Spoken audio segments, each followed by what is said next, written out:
கொளமிகு கரியது வடிவொடு தனதடி வழிபடும் அவரிடர் கடிகணபதி வர அருளினன் மிகு கொடை வடிவினர் பயில் வலி வலமுறை இறையே பிடியதன் உருவுமை கொளமிகு கரியது வடிவொடு தனதடி வழிபடும் அவரிடர் கடி கணபதி வர அருளினன் மிகு கொடை வடிவினர் பயில் வலி வலமுறை இறையே இறையே. வணக்கம். இன்று நாம் பிள்ளைத்தமிழ் சிற்றிலக்கியத்தின் 8வது பருவமான அம்மானை பருவம் எனப்படும் பெண்பால் பிள்ளைத்தமிழ் பருவத்தை பற்றி பார்க்க போகிறோம். பெண்பால் பிள்ளைத்தமிழ் இலக்கியங்களில் அம்புலி பருவத்தை அடுத்து வருவது அம்மானை பருவம். வளர்ந்து வரும் பெண் குழந்தையின் 5 முதல் 9 ஆண்டுகள் வரை நிகழும் நிகழ்வுகளான அம்மானை, நீராடல், ஊசல் ஆகியவற்றை பற்றி பார்க்க போகிறோம். நாம் இப்போது காணும் காட்சி கண்ணுக்கு புதுமையாகவும் இனிமையாகவும் உள்ளதே. பாண்டிய மன்னனின் மாபெரும் அரண்மனை, பளிங்கு கற்கள் பதித்த பெரிய பரந்த முற்றம், வண்ணமலர்கள் போன்ற சிறுமிகள் அரசிளங்குமரியுடன் கூடி அம்மானை ஆடுகிறார்கள். அந்த அரசிளங்குமரியோ தெய்வத்தன்மை படைத்தவள். அவளுடைய ஆட்டம் விந்தைகள் நிறைந்து அனைவர் கருத்தினையும் கவர்கின்றது. வாருங்களேன், நாமும் அருகில் சென்று பார்க்கலாம். இன்று நாம் பார்க்க போவது குமரகுருபர சுவாமிகள் எழுதிய மதுரை மீனாட்சி அம்மை பிள்ளைத்தமிழிலிருந்து ஒரு அம்மானை பருவ பாடல். அற்புதமான பாடல். எவராலும் தடுத்து நிறுத்த இயலாத ஆற்றல் படைத்தவள் எனும் பொருள் கொண்ட பெயர் படைத்த தடாதகையே இவ்விளவரசி. முத்தாலாகிய அம்மானை காய்களை எதிரெதிராக வீசி வீசி எறிந்து விரைந்து ஆடுகின்றார்கள் அவள் தோழியர். அவற்றை பிடித்து தடாதகை மேலே திரும்பவும் வீசுகிறாள். மற்ற பெண்கள் அவற்றை இடப்பக்கமும் வலப்பக்கமும் மாறி மாறி தாவி பிடிக்கின்றனர். பிடித்த வண்ணமே இருக்கின்றனர், பிடித்து களைக்கின்றனர். அவர்கள் அவற்றை பிடித்து நிமிர்ந்து பார்க்கும் முன்பே தடாதகை இன்னொரு 1000 அம்மனை காய்களை எடுத்து உயரே வீசுகின்றாள். அம்மாடி, இவற்றை எவ்வாறு பிடிப்பது என்று அவர்கள் அயர்ந்து போகிறார்கள். என்னடி தடாதகை, ஏன் எங்களை இவ்வாறு அலைக்கழிக்கிறாயோ என்று செல்லமாக வேறு கடிந்து கொள்கிறார்கள். தடாதகை உயரே வீசி எறிந்த 1000 அம்மனை காய்கள் வரிசையாக அழகுற அணிவகுத்து நிற்கின்றன. இதனை இப்போது உறைந்துவிட்ட ஒரு காட்சியாக காண்போமே. ஃப்ரோசன் இமேஜ் என்போம் அல்லவா? சிறுமிகளிடமிருந்து விலகிச் சென்று குமரகுருபரனார் சொல்வதை கேட்போம். தடாதகை பிராட்டியுடன் அவள் தோழிகள் விளையாடும் இந்த அம்மானை விளையாட்டு அவருடைய ஞான கண்களில் வேறு விதமாக தென்படுகிறது. அகிலாண்ட கோடி ஈன்ற அன்னை இவள். அவள் ஈன்ற அத்தனை கோடி அண்டங்களையும் ஆகாயத்தில் வரிசையாக நிறுத்தி வைத்து அழகு பார்ப்பது போல இந்த வண்ண வண்ணமான அம்மானை கைகள் வரிசையாக நிற்கின்றனவாம். பார்க்க பார்க்க பரவசமூட்டும் கண்கொள்ளாத காட்சி இது.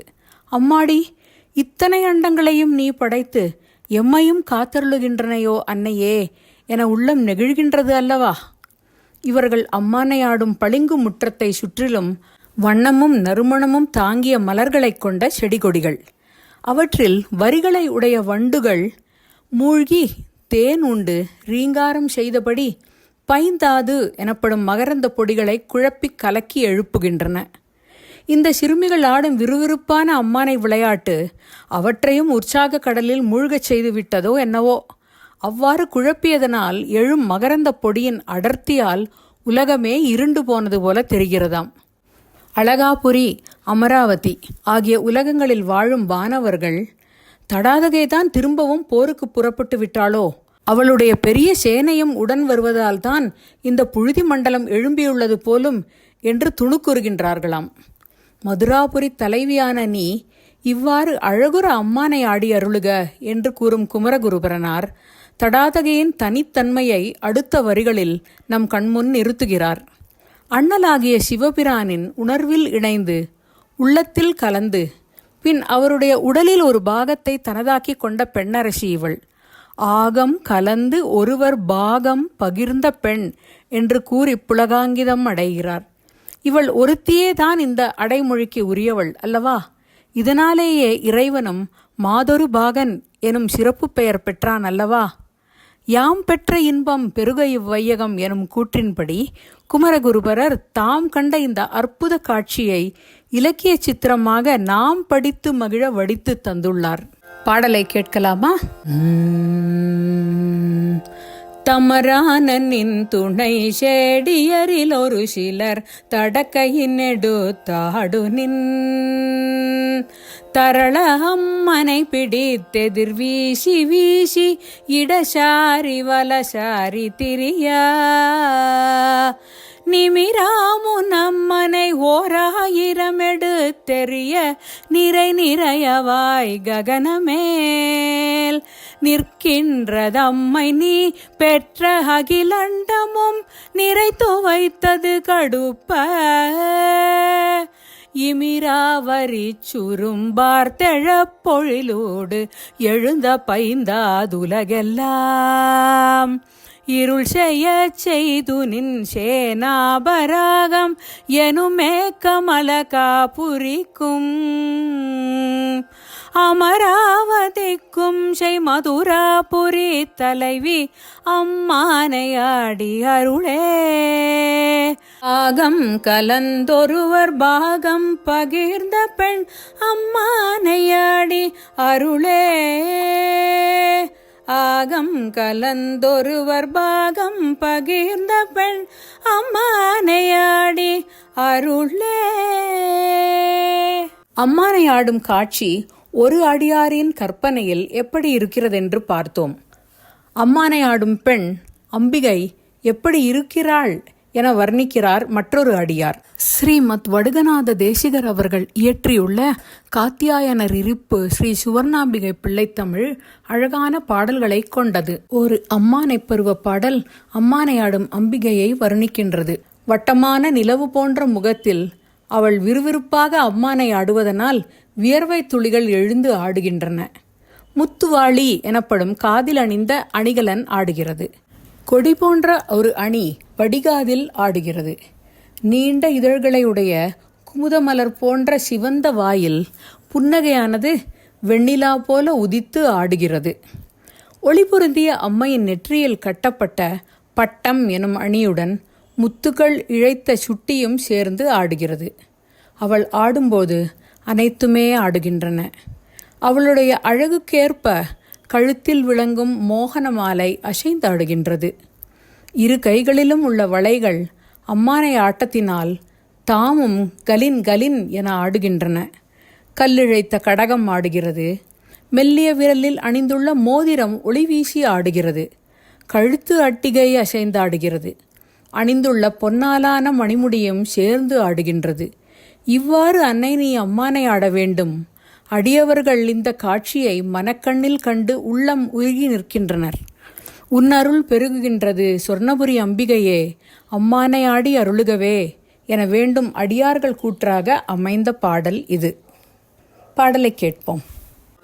வட்டமதி முகமீது குருவேர் துளித்தாட வளர் முத்துவாளியாட மகர குண்டலம் இலகு பருதி மண்டலம் என்ன வள்ளை வார்காதிலாட நெட்டிதழ் குமுதமலர் செவ்வாயின் நகை வெண்ணிலா உதித்தாட ஒளிரும் நெற்றியிற் காட்டு போர் பட்டமுடு பத்தி நிறையே நித்திய சூட்டி ஆட கட்டழகு திகழ் மோகன மாலையாட இரு கைவளை கலின் கலின் என கல்லிழைத்திடு கடகம் ஆடமெல் விரலிலேடு கணையாழி ஒளி செய்தாட அட்டிகை அசைந்தாட அம்பொன்மணி முடியாட அம்மானை ஆடி அருளே அடியவர் தம் மனதுருக அருள் பெருக சொர்ணபுரி அம்மானையாடியருளே.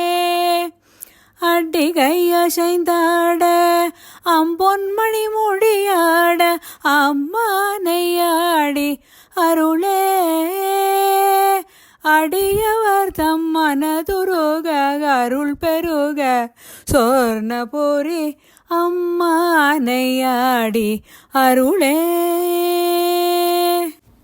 பிள்ளைத்தமிழ் பாடல்கள் அனைத்துமே தாய் தந்தை கூற்றாகவோ தோழிகள் கூற்றாகவோ தான் அமைந்திருக்கும். இது அடியாரின் கூற்றாக அமைந்துள்ள பாடல் என கொள்ளலாம். அடுத்து நீராடல் பருவத்தை பற்றி பார்ப்போம். உங்களிடம் விடை பெறுவது மீனாட்சி பாலகணேஷ், திருச்சிற்றம்பலம். நமஸ்காரம். We are going to look at the next stage in the girl child's development. We have poems from two lovely Pillai Tamil texts to hear. First one is Madurai Meenakshi Ammai Pillai Tamil. Little girls play with small balls called ammanai, which are made out of small stones or precious gems and stones.